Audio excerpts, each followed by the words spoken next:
DJI announced their Mavic Pro drone, and it's probably in response to GoPro's Karma. But we're not going to focus on comparing those two because that's a whole different video. Even though I don't own the Mavic Pro, I took a step back and I looked at several of the best reviews on YouTube, and I came to one conclusion. One of the things I want to say before I really get into these reviews is that I really never took an interest in drones because it just seemed like a fad. Like guys were just buying drones for the sake of buying drones. And, you know, a lot of people were just using them who never really had the skill set of operating a camera. That's beside the point. So when looking at the Mavic Pro, I looked at it and I said, this is another gimmick, another tool that, you know, anybody would use for any foolish reason. But then I saw the capabilities and the potential in this tool. So the first video I'm looking at is a video by this guy here on YouTube. His name is Drone Valley, and he actually gives a comprehensive overview of the remote. And he, you know, gives you some tips on how to position the antennas, how to connect the tablet even to the Mavic's controller, how to go about connecting the cables, how to go about replacing the cables. Is very, very detailed, comprehensive overview. What I picked up from this review is that DJI is not giving you something substandard, something poorly built. They took some time and really did some research behind creating not just this product, but I'm sure the rest of the other products. The second video is by a guy named Lanier.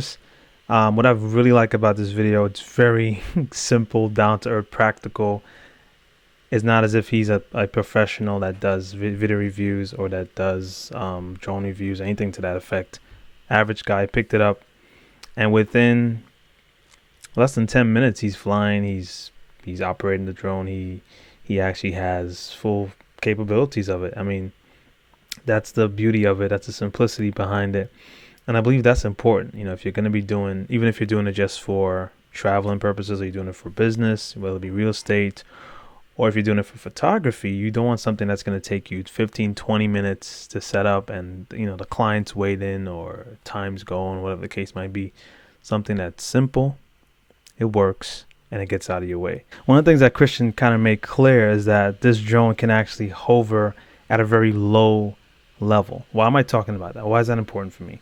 Okay, if I'm getting a shot, I've always liked tracking shots when I'm doing video work, whether you're talking about a company or you're doing a video where two people are talking and walking and you can't get a steady cam for whatever reason. You can use this drone. Obviously you won't have dialogue going on while the drone's flying, but you can get them walking along a path, and you can either do a voiceover or you can just not have them talk until they sit down.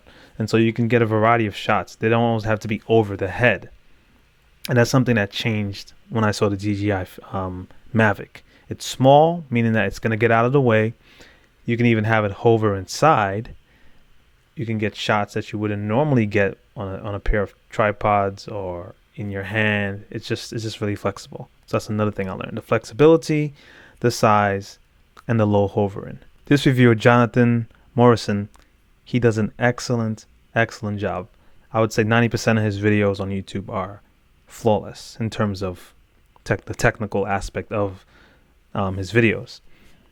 But what I can take away from his review, the DJI, it seems to be doing pretty good. I'm going to start at the end of his review.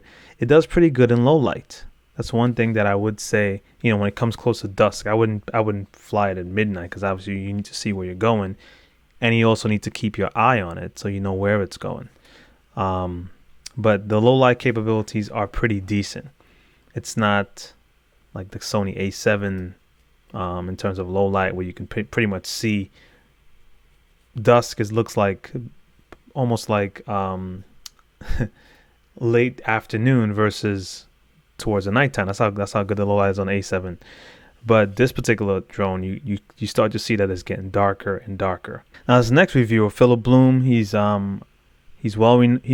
basically world renowned. He's known in America, he's known in England, he's known in other parts of the world as a filmmaker. He picked up the DJI Mavic Pro. And what's interesting about his review, even though he wasn't the first person, he was using the tripod mode. Now, why is that important to me? I've seen a lot of drone footage, and what people are focusing on in the drone footage is creating established shots. I'm looking at the drone as a device that can be used in tandem with my camera. And the fact that he can go down such a narrow passageway in his garden and capture the footage, and it's pretty steady. I mean, there's as he was saying in the video, which is something to note, there's a bit of an updraft because these propellers are pretty powerful. I've seen a couple of videos where the propellers knock things off of a table. I've seen them move grass. I've seen them do different things, but just seeing how much wind gusts come from them in his video, it shows me that you got to really be careful how close you fly to someone or something, because that can be a problem. So that's something to note. But that tripod mode is very, very, very stable. And I can really appreciate that from such a small device. Now, one thing he mentioned in his other review, I'm not gonna show any clips from that review. He did say that this drone, the time that they give you, the 27 minutes of flight time, you need to back that down to probably 20 minutes, because depending on the wind condition, how much wind is around, the drone has to compensate, has to basically fight against the wind, and that can cause more drain from the battery, obviously. So that's something to note. But the tripod mode, solid. Of course, there are other uses for the Mavic Pro, and I'll ask you as the audience to use the comment box to give your recommendations and to give your opinions, not on this specific drone, but more so because of its form factor and its technology, how it could be used and in what applications.